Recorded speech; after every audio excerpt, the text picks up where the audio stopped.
What if Nintendo's dominance in the video game industry went uncontested, soaring beyond the NES and N64 eras into a future where Xbox and PlayStation didn't stand a chance?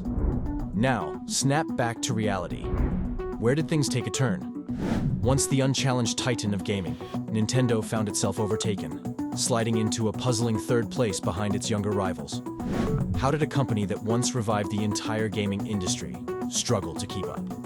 Stay tuned as we uncover the twists, turns, and decisions that led to this shocking outcome. In the twilight of the 20th century, the gaming world witnessed a titanic clash of giants. The arena was set, with Nintendo's N64 and Sony's PlayStation battling for supremacy, each boasting a lineup of games that had players glued to their screens.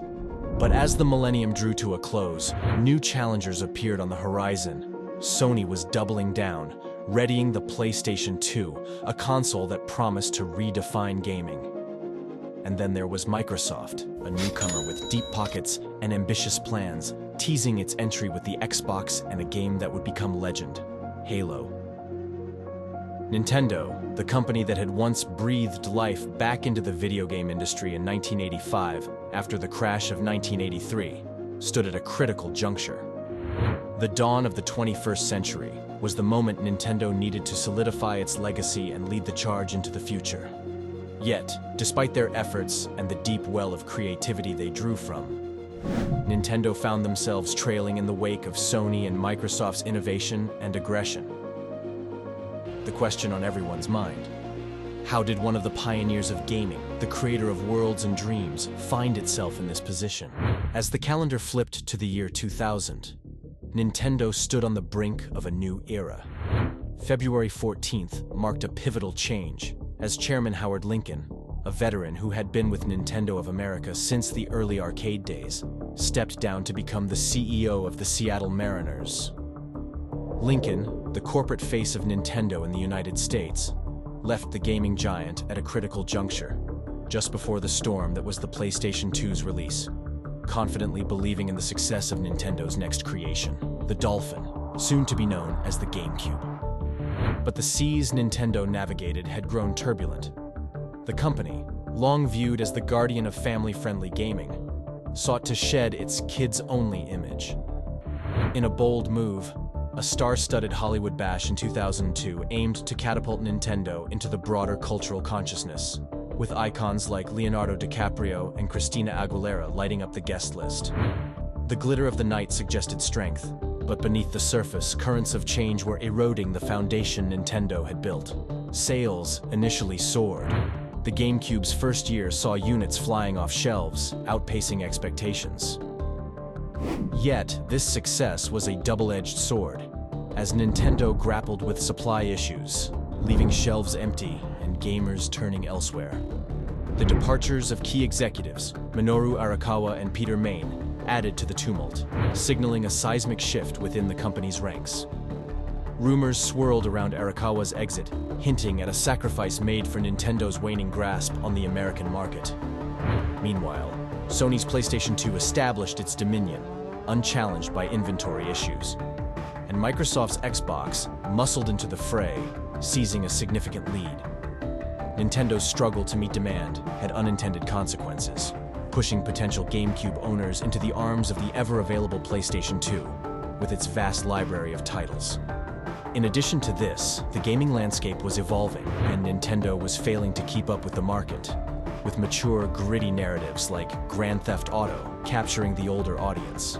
Xbox, Windows, and PlayStation were all capable of playing the best video game series at the time, GTA, and Nintendo was the only outcast.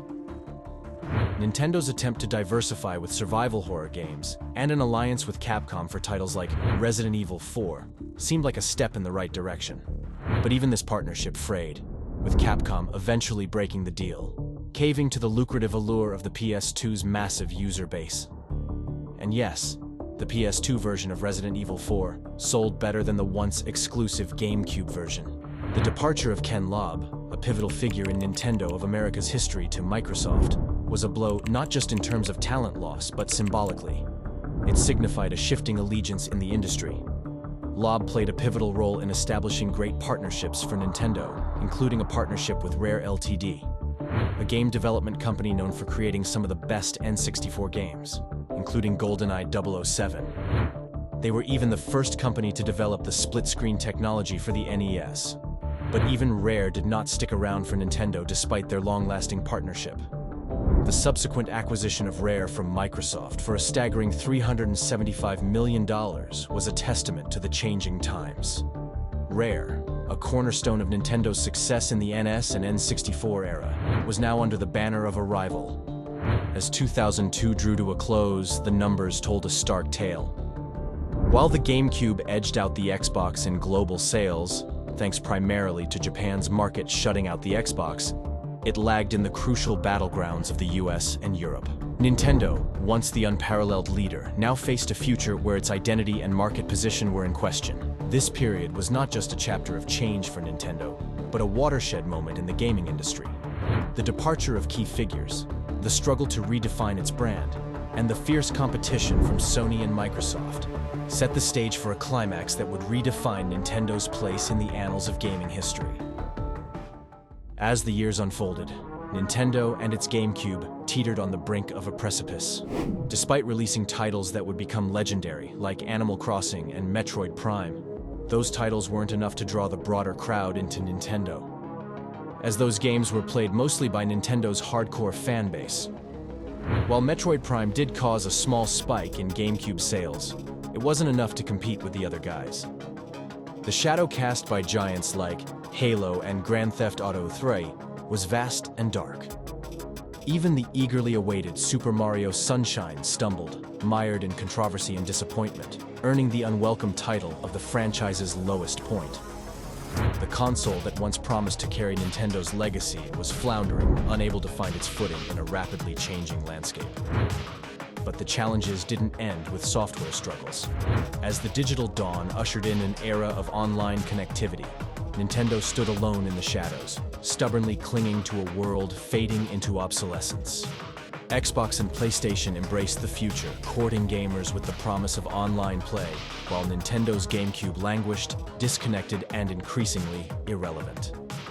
The narrative took a tragic turn with the departure of Peter McDougal, Vice President of Sales and Marketing, whose battle with pancreatic cancer symbolized the beleaguered state of the company he left behind. It was a poignant reminder of the human cost behind corporate struggles, of dreams deferred and potential unfulfilled. Then, amidst the turmoil, a glimmer of hope emerged at E3 2004. Reggie Fils-Aime, the new president of Nintendo of America, stepped onto the stage, embodying the change Nintendo so desperately needed.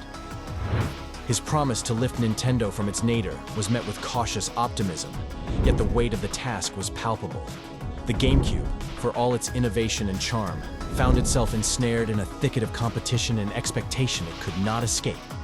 By the end of 2004, the numbers painted a stark picture. 9.1 million GameCubes sold, dwarfed by Microsoft's 11.8 million Xboxes and Sony's overwhelming 26.6 million PlayStation 2s. Nintendo, once the vanguard of video gaming, now found itself in a distant third place. The question on everyone's mind was not if, but how Nintendo could rise from these ashes. The legacy of the GameCube, marred by what could have been, was a painful chapter in Nintendo's storied history, but it was far from the final word. Despite the tumultuous times and the shadow of the GameCube era, Nintendo's story was far from over. In a remarkable tale of resilience and innovation, Nintendo not only bounced back, but soared to new heights with the introduction of the Wii, the Nintendo DS, and later, the Nintendo Switch. Each of these consoles broke ground in their own way, redefining what gaming could be and securing Nintendo's place in the hearts of a new generation. Yet, even with these incredible successes, there's a lingering sentiment that Nintendo remains in the shadow of PlayStation and Xbox, always the underdog in a race it once led. But is that really the case? Has Nintendo truly stayed in third place? Or have they carved out their own unique and indelible mark on the industry that transcends the traditional race for console supremacy? We want to hear from you. Dive into the comments below and let us know your thoughts. Is Nintendo still playing catch-up, or are they playing a different game entirely? Until next time, Remember to check out our last video on the creation of GTA 3 and how it redefined gaming forever. It's a deep dive into one of the most influential games in history, and how it changed the landscape of the gaming world. Don't miss it. And if you're intrigued by the ever-evolving world of gaming, the twists and turns of its history, and the visionaries who've shaped it, make sure to hit that like button, subscribe to our channel, and turn on notifications. You won't want to miss what we've got in store.